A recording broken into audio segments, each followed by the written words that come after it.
ইরানে ইসরায়েলের সাম্প্রতিক অপারেশন রাইজিং লায়ন অভিযানের অংশ হিসেবে অংশ নেয়া এক ইসরায়েলি বাহিনীর পাইলট ইরানের প্রেমে পড়েছেন। তার ভাষ্য অনুযায়ী, তেহরান অনেক সুন্দর শহর, একদিন ঘুরে দেখতে চাই। হামলা শেষে ঘাঁটিতে ফিরে এসে নিজেদের অভিজ্ঞতা শেয়ার করেন ওই পাইলট।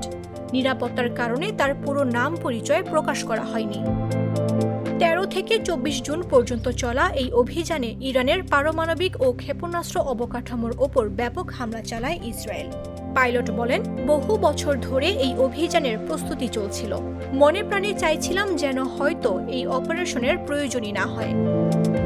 তিনি জানান, অভিযান শুরু হওয়ার আগের রাতে তিনি একটি রাজনৈতিক সংগঠনের সম্মেলনে ছিলেন। সেখানে উপস্থিত ছিলেন তার পরিবার, সহকর্মী ও অতিথিরা। ঠিক তখনই একটি বার্তা আসে, আগামীকাল ভোরে স্কোয়াড্রনে রিপোর্ট করুন।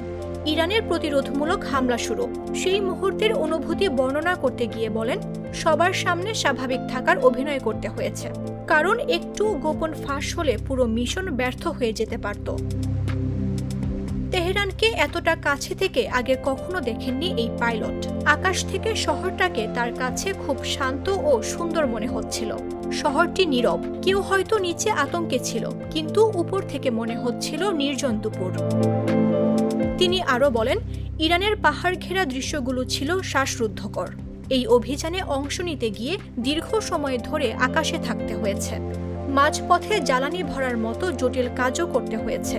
পুরো সময় জুড়ে রেডিও নীরবতা বজায় রাখতে হয়, যেন কেউ অপারেশনের তথ্য বুঝে না ফেলে।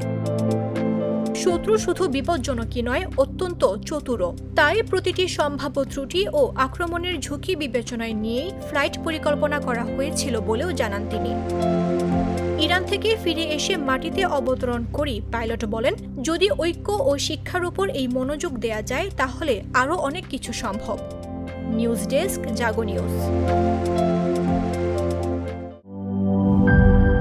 শিয়া বাটার ও ভিটামিন ই সমৃদ্ধ লিলি হালাল বিউটি সোপ, তারুণ্যময় উজ্জ্বল ত্বকের জন্য।